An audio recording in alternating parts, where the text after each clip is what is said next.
C'est beau de voir un Français briller comme Bruni. Mais bon, avant d'en arriver là, il en a fallu du travail et de la persévérance, car ce n'a pas été toujours facile pour le jeune rider.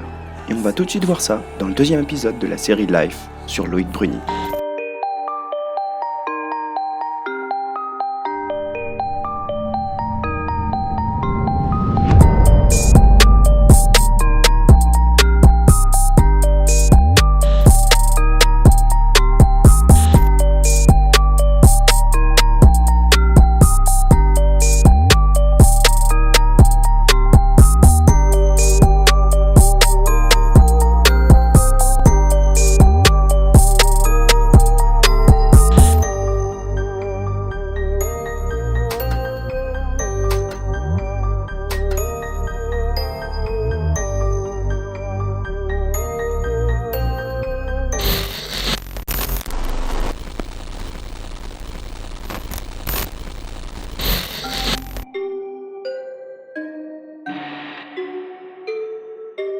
Loïc Bruni est né le 13 mai 1994 à Nice, dans les Alpes-Maritimes. Et à peine né, Loïc était déjà prédestiné à devenir un grand nom dans le VTT. En effet, son père, Jean-Pierre Bruni, était déjà avant lui un cycliste de haut niveau en descente, avec plusieurs podiums en Coupe du Monde et surtout 9 fois champion de France. C'est donc dès son plus jeune âge que Loïc est bercé dans le monde du vélo et va vite se faire remarquer. Il évolue donc rapidement sur le circuit des compétitions VTT en France, pas seulement en DH, mais aussi en BMX et en cross-country. En 2009, il réalise son premier top 10 chez les hommes élites. Mais c'est en 2010 que tout a commencé pour Loïc, alors qu'il n'avait que 17 ans et qu'il finit 3ème du classement général de la Coupe de France. Il signe alors son premier contrat avec La Pierre, grâce à Nicolas Voulios et Fabien Barrel, qui l'intègrent dans le team, car ils voyaient déjà le potentiel du petit bonhomme. Et enfin, en 2011, il remporte le championnat de France junior pour se concentrer ensuite de plus en plus sur la scène internationale. Il remporte alors le championnat du monde de descente junior en 2012, tout en participant à la Coupe du monde homme élite, où il ira même chercher son premier podium à Windham aux États-Unis. Et en 2013, les choses commencent à devenir très sérieuses pour lui.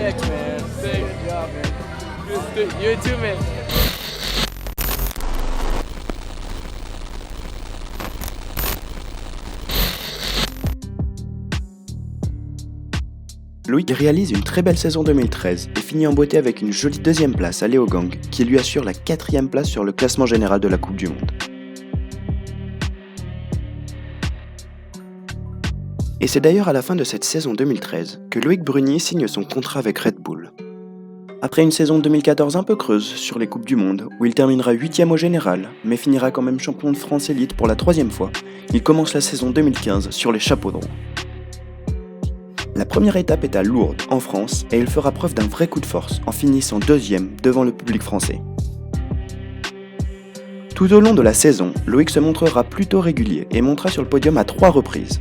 À la fin de la saison, il finit second au classement général, derrière un certain Aaron Gwin, on fire cette année-là.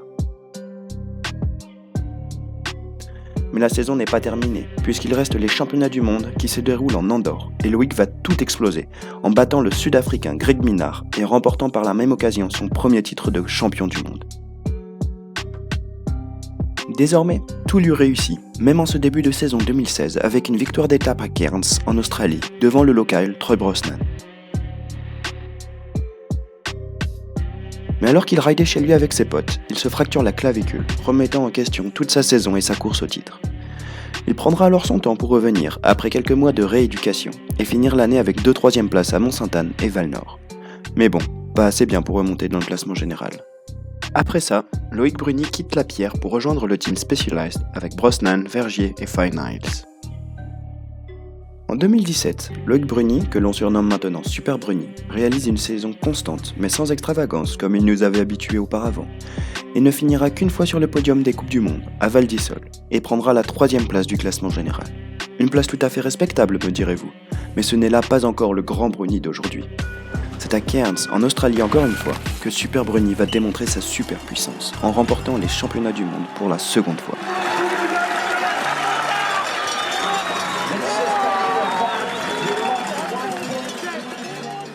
La saison qui va suivre va être la folie pour les Français en DH, avec le trio d'enfer, Loïc Bruni, Loïs Vergier et Amaury Piron. En effet, 5 étapes sur 7 vont être dominées par les Français, qui vont donc monopoliser le top 5 au classement général, avec Bruni en 5, Vergier en 4 et Pierron en 2. Ah, ça fait plaisir de voir autant de Français dominer la Coupe du Monde.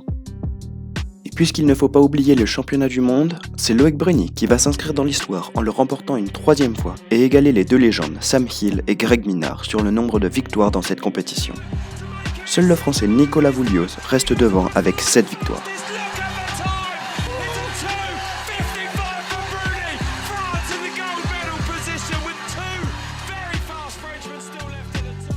Mais en réalité, cette année 2018 n'a été que l'échauffement, ou l'apéro si je puis dire, de cette année 2019, qui a été celle de la concrétisation pour nos Français.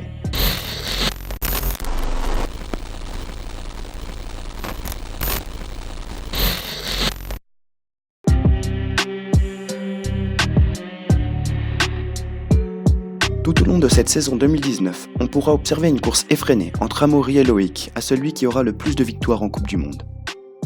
C'est d'abord Loïc qui ouvre le bal avec une victoire à Maribor pour la première étape. C'est ensuite Amaury qui ressort vainqueur de cette terrible étape à Fort William. Puis Bruni sur les 2 étapes suivantes et ainsi de suite ce jeu de passe-passe jusqu'à la dernière étape de Snowshoe qui sera l'une des plus intenses de l'histoire. Mais avant ça, il y a le championnat du monde à Mont-Sainte-Anne où Super Bruni va concrétiser sa suprématie avec un run tout en confiance et parfaitement exécuté sur une piste très technique. Non mais regardez-moi cette aisance dans ce pierrier. On a presque l'impression que c'est facile. Is it going to be Loïc Bruni or is it going to be Brosnan? It's Bruni! Bruni becomes a 3-time back-to-back world champion! Oh my goodness! He's done it! Et la saison n'est pas encore terminée sur le circuit des Coupes du Monde. Pour le moment, Loïc est donc premier au général, mais si Amaury finit en haut du podium sur sa dernière course, il devra faire une 3e place, ou mieux, pour conserver son titre. Durant les qualifications, Amaury est 13e, tandis que Super Bruni est 2e, ce qui va lui donner l'avantage sur les finales. Alors que Amaury fait un run de folie et prend la première place provisoire, Bruni s'élance et termine 3e. Pour le moment, c'est bon pour lui, mais il reste encore un rider, et pas des moindres, Danny Hart. S'il finit entre la 2e et 3e place, ce sera Amaury qui remportera le général. Heureusement pour Loïc, Danny était en forme ce jour-là.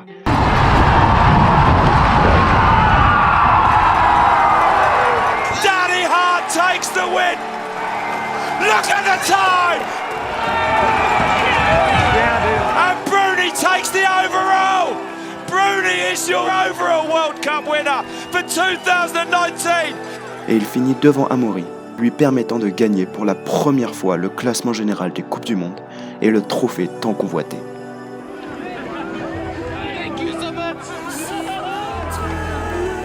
Âgé de seulement 25 ans, The Frenchman, celui que l'on appelle Super Bruni, celui qui aura conquis toutes les compétitions, mais aussi le cœur du public, est aujourd'hui rentré un peu plus dans l'histoire de la DH, et à mon avis, il n'est pas prêt d'en ressortir.